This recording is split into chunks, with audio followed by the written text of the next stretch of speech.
కవులకు సాహితీ ప్రియులకు పుర ప్రజలకు స్వాగతం.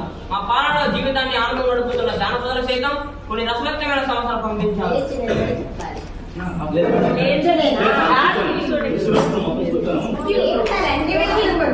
మా పాలన జీవితాన్ని ఆనందం నడుపుతున్న జానపదాలు సైతం కొన్ని రసవత్తమైన సమయం పంపించారు.